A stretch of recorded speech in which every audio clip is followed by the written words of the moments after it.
Hello everyone, it's Erna Blooms here. Happy Friday. Hopefully everybody is having a great week and also a great day so far.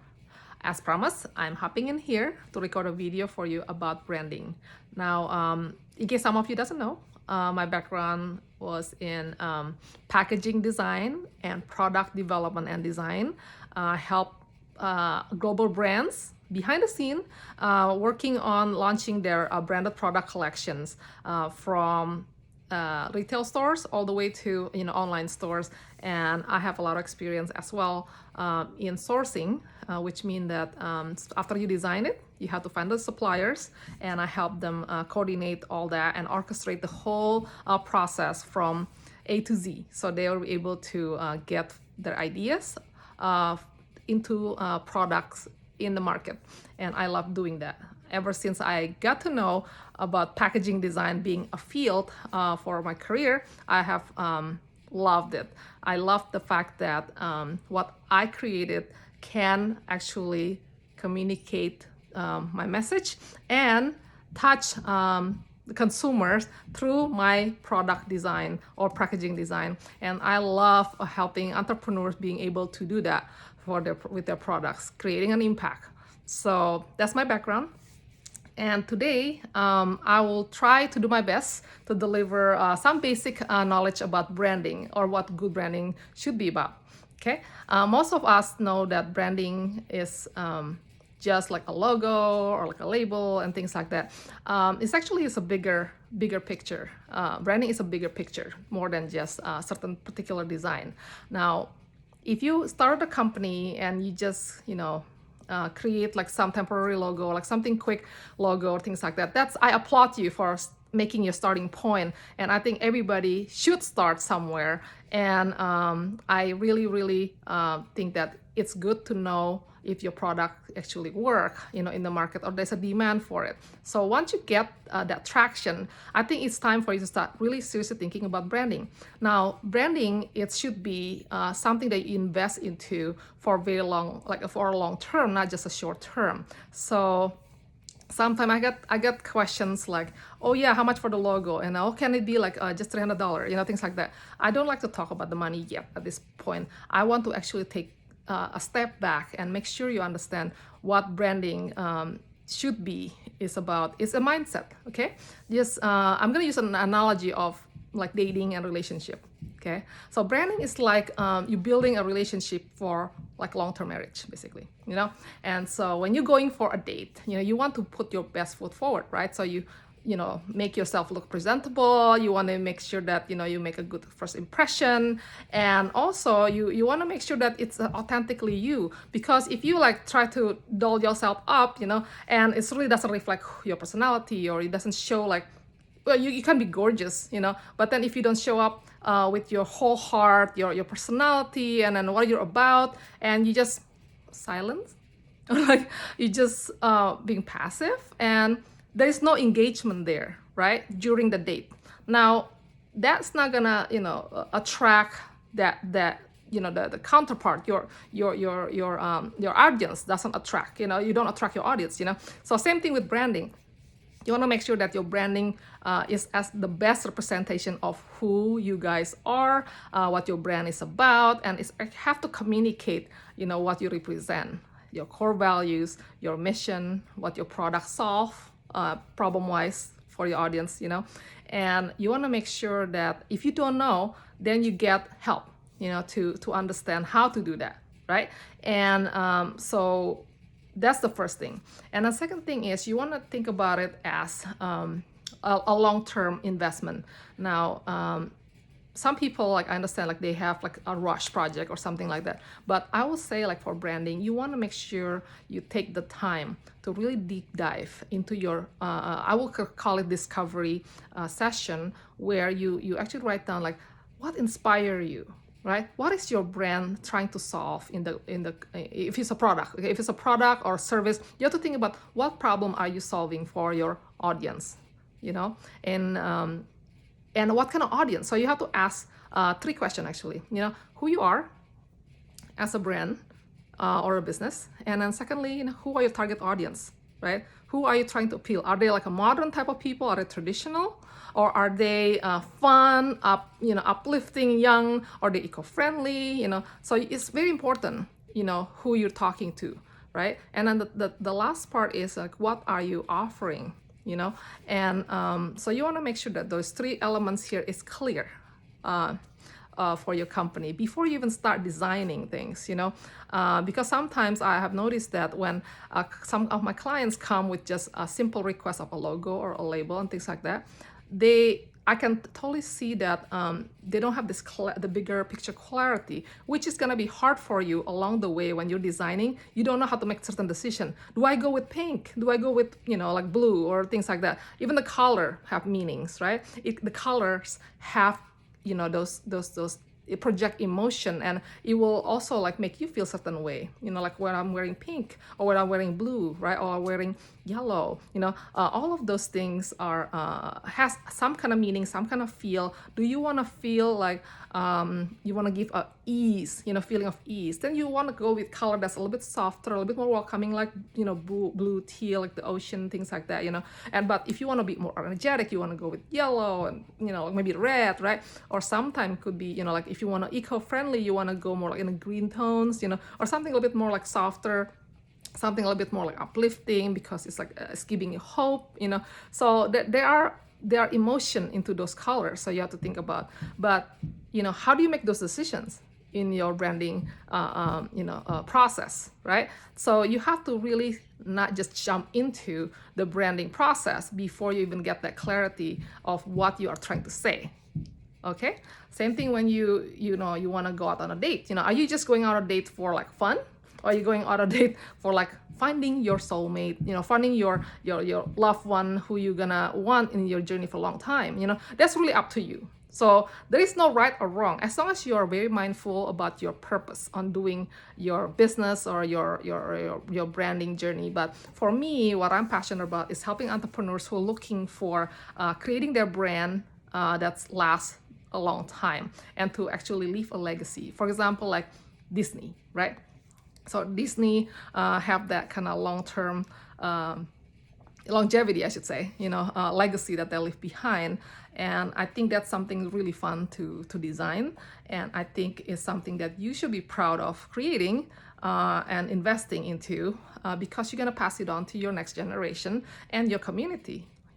Whether we are here or or later on when we moved on, right? We want to make sure that someone carrying the torch of our mission. So I love helping entrepreneurs that have that kind of mission, for long term. And not everybody have that, and that is okay. But at least you have to try to realize that there is that option. And if that option actually resonates with you, let's go for that, right? Follow your gut feel. And then so that's the first basic of branding that you need to understand. And I hope that you really consider this. The next thing is also how do you start, the branding process, right? I usually ask some initial questions. Like for example, like you can start this now if you want to, why do you start your brand? That's the question number one. Why do you start your brand, right? And who are your ideal target audience? Who do you want to serve? So write that down. And when you get to the audience part, you want to be specific. What kind of demographics, what kind of brand do they like? What kind of reading they consume? What kind of lifestyle they have? What kind of dispensable income they have? Education level or things like that, just so you understand the aesthetics that appeals to them. Because at the end of the day, you want to make sure you connect and communicate in the things that's easy for them to recognize, right? They need to be familiar with a certain aesthetic. So, if you're eco-friendly type of, if your target market is eco-friendly type of audience, you don't want to give them like all this like metal and all this like really dark, deep, like gothic kind of like look, right? That's completely not really connecting. So if you want to talk to mompreneur women, it's going to be very different with someone like an edgy man, like a completely different target audience. So we have to be really mindful about that, right? So the first thing is ask yourself, right, what you're trying to to create with your brand, and also like why. And then second thing is knowing your audience.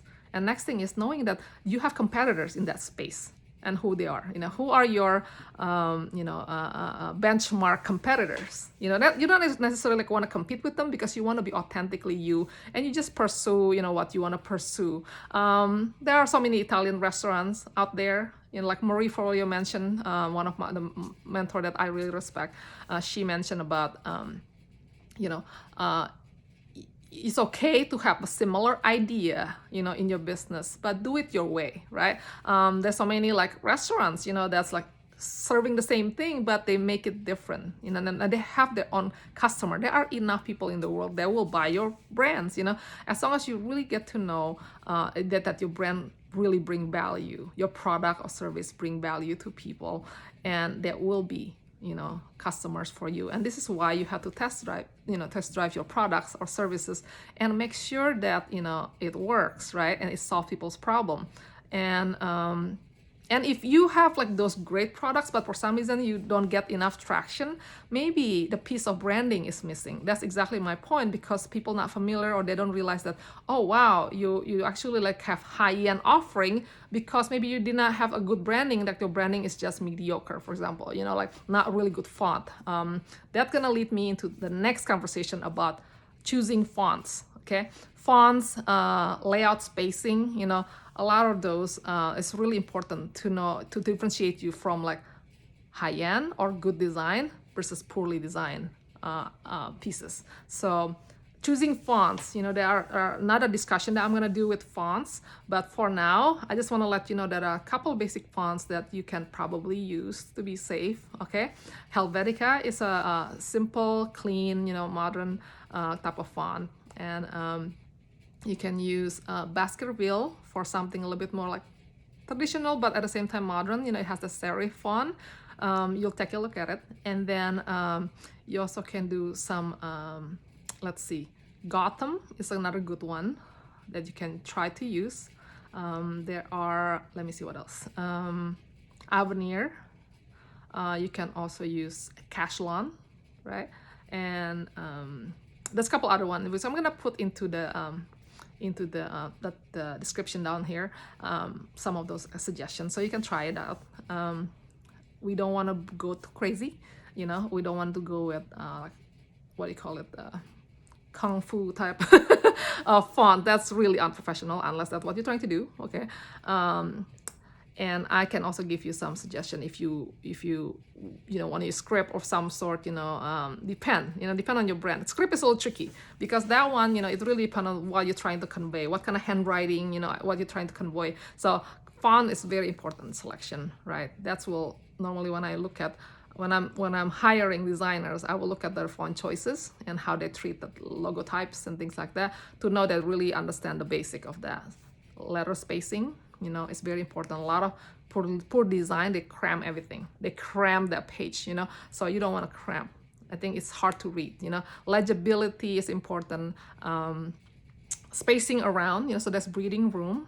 Sometimes more space is actually a good thing, but you don't want a big hole of space. It have to have this basic balance on the layout. And if you're not sure how to do that, that's why you have to hire a designer to help you with that. Okay, so that's another thing about layout, just to let you know. Color choices, I already talked to you about emotions there. And what I was thinking is, if you feel that your brand has a lot of traction, and you just don't know how like if you're doing well or not with your brand and things like that, is something that you feel like there's a mismatch on the message. Now we actually offer this brand audit in the link on my bio, just so you can check it out. You can submit your pieces and then let us audit it, which means that we can say this is what worked, this is what doesn't work, and this is what you can do. Okay, so we offer that too, at a very reasonable price, so that you can have a good starting point.